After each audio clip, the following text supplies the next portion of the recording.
Episode 10-এর শুরুতে দেখা যায় মিস্টার কুডো মিওকে কোলে করে চশমাওয়ালার বাড়িতে আসছিল।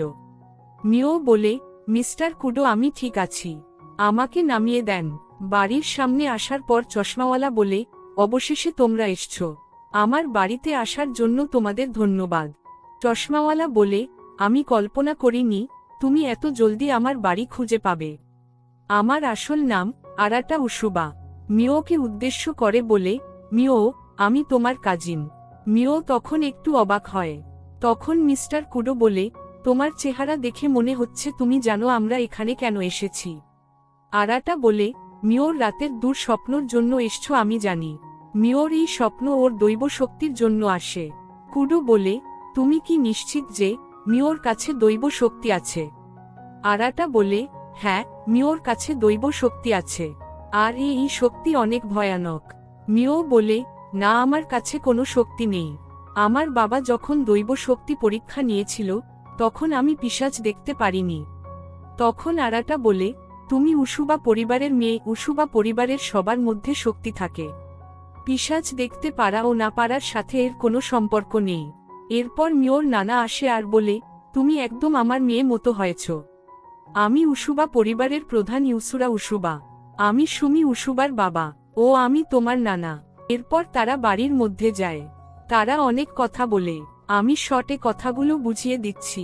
আরাটা ও মিওর নানা চায় মিও যেন এই বাড়িতে থাকে, কিন্তু কুডো মিওকে এখানে রাখতে চায় না। তারপর আরাটা কুডোকে বলে, তাহলে আমরা একটা ফাইট করি, যে জিতবে মিও তার সাথে যাবে। তাদের মধ্যে সুন্দর একটি ফাইট হয়। এই ফাইট আমার শর্টস ভিডিওতে দেওয়া আছে, যারা দেখেন নাই তারা দেখে আসবেন। ফাইট শেষে কুডো হেরে যায়। আরাটা বলে, কুডো তুমি হেরে গেছো। এই বলে টেলিপোর্টেশন ম্যাজিক ব্যবহার করে কুডোকে অন্য জায়গায় পাঠিয়ে দেয়। বাসায় গিয়ে কুডোর বড় বোন কুডোকে হিল করছিল আর বলে, আমার একদম বিশ্বাস হয় না যে তুমি এভাবে হেরে যাবে। তাহলে মিওকে কখন আনতে যাবে? কুডো বলে, আমি ওকে আনতে পারবো না, কারণ আমি শর্ত হেরে গেছি।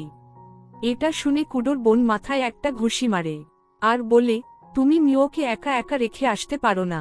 কুডো বলে, কিন্তু আমি মিওকে বলেছিলাম আমার সাথে আসার জন্য, মিও তখন আমার সাথে আসলো না। এটা শুনে কুডোর বোন আবার ঘুষি মারে আর বলে, তুমি কি বোকা? মিও তোমার সাথেই থাকতে চায়। মিও তোমার জন্য কত কি করেছে, নিজেকে পারফেক্ট বানিয়েছে। এরপর কুডোর অফিস থেকে ফোন আসে, তাই কুডো অফিসে যাচ্ছিল। কুডো বলে, আমি অফিসের কাজ শেষ করে মিওকে নিয়ে আসব।